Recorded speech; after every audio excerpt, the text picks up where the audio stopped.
A quick disclaimer before I start this review: in all of my gameplay you're gonna see some screen tearing, and it's not an issue with the game. Unfortunately, I didn't notice it was happening on my capture card. I run a dual PC setup and occasionally the capture card will get screen tearing, but the direct output to my monitor won't have any, so if I'm not paying attention, then the raw footage will end up having it in there and I wouldn't have known. Just wanted to throw that out there so that people don't think that it's the game causing screen tearing and they're gonna have the same issue.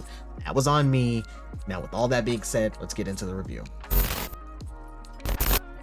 This past Friday, I got the opportunity to playtest a new upcoming arena shooter called The First Strike, made by a small upcoming developer called EgoVersus. Special shout out to the CEO of the studio, who also happens to be named Ego. Ego was a super nice, friendly guy who stressed to me that he wanted all of the reviews to be as accurate as possible and do not hold back. They wanted to hear all the bad stuff that myself and other playtesters found in the game. His only request of anyone is that they remember that this is a very small, passionate dev team and that they're constantly working to improve the game. Alright, now with all that out of the way, let's get started with the good stuff. The First Strike has a pretty snappy, solid feel to the gunplay. I've played a few other first-person shooters made by small developers, and one of the issues that they seem to have is bullets being off-center from the reticle, which can cause you to miss shots that you easily should have hit. Thankfully, The First Strike doesn't seem to have this problem. However, for those of you that aren't used to Valorant's aiming system, where if you're not aiming down the sights, the bullets can kind of go way off from where you think that they would, then you may not like it. All right, let me shoot you with this. Okay. What the fuck was kind of shout? Those of you that are used to or have played Valorant, you're gonna feel at home with this. The 4 maps in the early access were your standard arena shooter maps. We're talking choke points, sniper lanes, mid-range combat zones, all that stuff that you would expect. As far as the aesthetics of the maps, 2 of them were pretty standard mid-sized maps, those being the Cut and the Warehouse. However, the other 2 maps, the Mall and the Forgotten City, were much larger, the Mall being the larger one in both size and scope of those 2. The Forgotten City reminds me of the mountain map in old Halo, with large open spaces for snipers. The Mall, however, I feel that EgoVersus spent a lot of time creating it. This right here, oh, I love this. I love this map. Come in this room right here. Oh, they put some. I can tell they put love in it. This map right here, they spent some time in. Just because all the other ones are like kind of a generic map, but this one like has stuff in it. Unfortunately, I totally forgot to ask the CEO about this map, but as you can see on the screen, they've made so many different kinds of rooms with different stuff in it with Easter eggs, much more than I was expecting. I mean, there's even a freaking full-size theater room in one of the downstairs. I'd be good. What the actual this map? See, like, I feel like this map, I feel like this is meant to like have some kind of like some events. Side note on that theater room, I'm not sure if EgoVersus plans on doing it, but I think they could host some events in that theater room. That's probably why they made it as big as they did, but you know. Alright, back to the review. And I'd be surprised if this map wasn't the first one or the last one that they worked on. It just seems like they spent a lot of time working on that one specifically. Now, I'll be getting into some of the networking issues later on in the review, but I can say while I was playing with my matches, things felt buttery smooth without any teleporting or rubber banding. Now, let me preface something about that real quick. I can only speak to what I personally played. Unfortunately, I only got to play 1 match of free-for-all with other players in the alpha, and then the rest of my time was spent in 2v2s. So for me, 2v2s ran fine and free-for-all ran fine, but my teammate Lippis said that on his end, he was having some issues in free-for-all with like, you know, people teleporting a little bit and stuff and lag, but none in 2v2. So it's possible that free-for-all was causing some issues, but I didn't get a chance to test that out extensively. So your mileage may vary. Alright, enough of the mushy-gushy stuff, let's start dipping our toe into the more negative side of the pool. I'll start off with the things I'd like to see in the game in the future and then go from there. Also, to some of the things I'm gonna say, to my current knowledge, the developers are aware of most, if not all of the things that I'm gonna be listing here, but I'm doing it anyway just in case there's something that they missed or somebody else may not have said anything about. The first things first, KILLCAM. Multiple times myself and my partner were killed, but weren't able to tell where the shot came from or where the opponent was coming out at.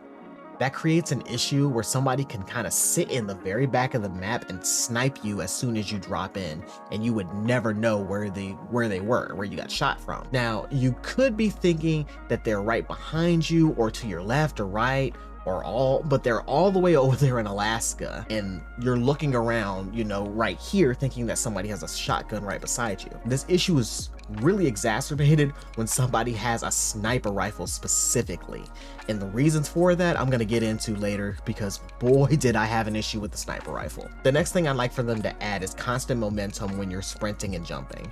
In any other first-person shooter, and actually not even first-person shooter, any shooter, any game, where you're running around and you jump, you have constant forward momentum. Everybody knows what I'm talking about. You know, when you're running, you jump, and then you keep going. In this game, it's like you're running, you jump, and then you go.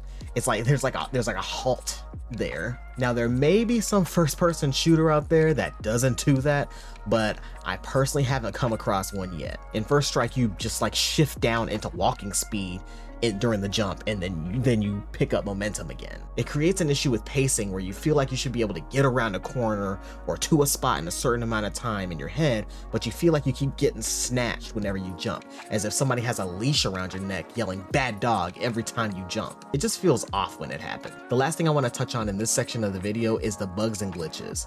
The devs are well aware of everything I'm gonna list on here, but I would be dishonest if I didn't at least let the potential players that see this review know what the bugs are that they may encounter. One of the big ones was in the initial sign up for the game, there was an issue that myself and another person from the community had, where we couldn't create an account and had to have one of the devs create one on the back end for us. Another bug was a consistent server location issue that was caused by the loadout screen.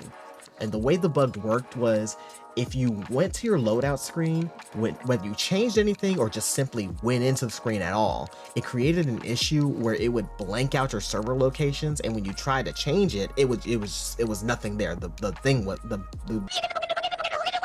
menu wasn't even there, making it to where you couldn't join a game. Now supposedly the remedy to this was to go into the settings and change your server, close out, and then go back in, change it back, and that would fix it. And if that didn't work, then you would need to close the game out completely and then reopen it. Thankfully, one or both of these methods would fix the issue, but it was something that you constantly had to keep in the back of your mind if you ever wanted to change your loadout. Again, these are two known issues, and I expect the devs will fix them by the time the game is available. The last thing I got for this section is what I'm thinking is a bug, but it may not be. It could be something else.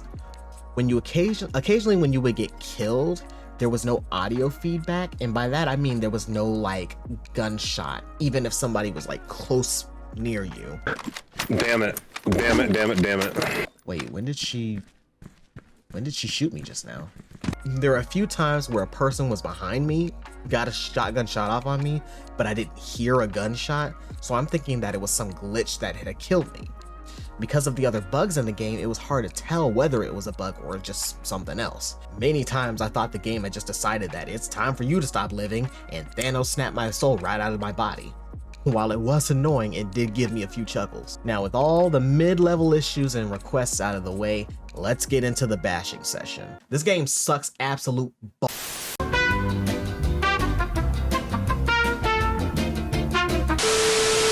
Nah, I'm just kidding. I'm not gonna bash anything too badly. These are just the more glaring issues that I see that could piss off a lot of people that play this game. I've only got 2 of them, so let's get into the first one. At current, this game does not have dynamic spawning. For those of you that don't know what that means, it's when you die and the game will respawn you in a different place away from the enemy, so you actually have a chance to, you know, run and get to the action. Now, I only played against 2 other players on 2 different maps, so I'm not sure about the mall and the Forgotten City, but as far as the cut and the warehouse, there are only 2 spawn points, one for Team 1 and one for Team 2. Unfortunately, because this game doesn't have dynamic spawning, you can literally get killed in your spawn zone, resurrect, and then literally 2 seconds later get killed by the same person again if they're still if they still notice that you got spawned in. If your partner isn't quick enough to take that person out, then you guys are just screwed and it creates a kill farm. Now, some people may say, well, just get good, get out of the way, or something to that effect. But to those individuals, I'll say this is something that will cause people to immediately delete this game off their hard drive faster than Ice Spice can come up with a poop bar. Shit, I'm that bitch, I'm his poopy. It creates a complete unfair advantage to whichever team happens to be in that position. This is something that, in my opinion, should be near the very top of the list of things that the devs need to add, above everything else I've talked about so far. All right, you've been waiting patiently, so here it is. I'm gonna get on the sniper rifle. Those of you that I talked to either while playing the game or after I played the game already know what I'm about to say. The sniper rifle is absolutely busted. It is the most overpowered gun in the game. The only thing that would make it stronger would be if you could get a hit off on somebody from outside of the scope zone. I'm talking about like you aim it and you're hitting them over here. It's like heat sinking over to them. So what makes the sniper rifle overpowered, you ask? Well, the sniper rifle is able to one-shot body shot anybody from any range. It doesn't matter whether they're close, mid-range, halfway across the map, all the way across the map, it doesn't matter. If you click on somebody, whether that be the leg, the arm, the chest, anything, instant death. Wait, hold on. Dead. I'm gonna back all the way up over here. Go over to the wall again. I'm gonna shoot you in the leg. Instant death. Was that in the leg? Yeah, that's in the leg. Okay, yeah, that is a little too powerful. Yeah, like I was saying, it was like you're like, well, the shotgun is a one shot. I was like, no, the shotgun's a one shot. First, nothing should be like a one shot from this far away, even in the like. Yeah. All right, you know what? Let me give him the benefit of the doubt. Hang on, come in this room. Go in this room. I'm gonna go all the way over here.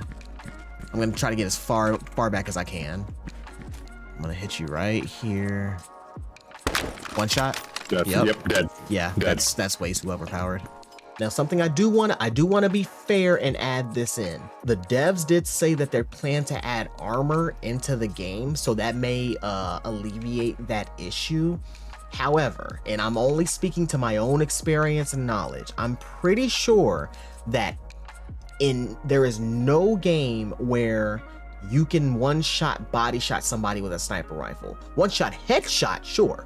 But I'm pretty sure even in something like, you know, the Battlefield, Call of Duty, Warzone, whatever, I'm pretty sure, and I haven't played those in a very, very long time, I'm pretty sure a body shot, even with no armor on, still it takes two of them to kill somebody. I'm 99% sure about that. Now, I'm not going to get into anything that was said about the sniper rifle in sniper rifle. I promise I can talk. Now, I'm not going to get into anything that was said about the sniper rifle in the game chat rooms, but I will say this. I don't care what game in the past allowed you to be able to do that. I don't care if that game has sold 60 quadrillion copies and it's the greatest game ever made.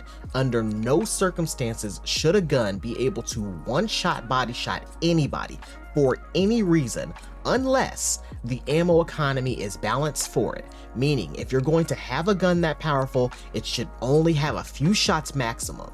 There is no reason why a sniper rifle should have 20 shots, 5 in the mag, 5 ready to go, and you drop in with that, and you're just one-shotting everybody like that. Add your dynamic spawning, fix your bugs. All that stuff is important, but goodness gracious, you need to fix the sniper rifle. The dynamic spawning will be a technical reason why people will immediately quit the game, but the sniper rifle will be one reason why people quit concerning the gunplay. The reason why games get better is because they evolve. They are not stuck in the past. They're not trying to recapture broken mechanics of old games. Come into the modern age. In my opinion, people will quit your game because of this gun. Now, I know that last part got super serious, and you may be thinking, geez, Insomniac, that game must be a dumpster fire and shouldn't be played, and it should be left to fall to the bottom of Steam's store list, never to be seen again. And if you're thinking that, you're wrong. Well, I can't say with confidence that the game is not amazing,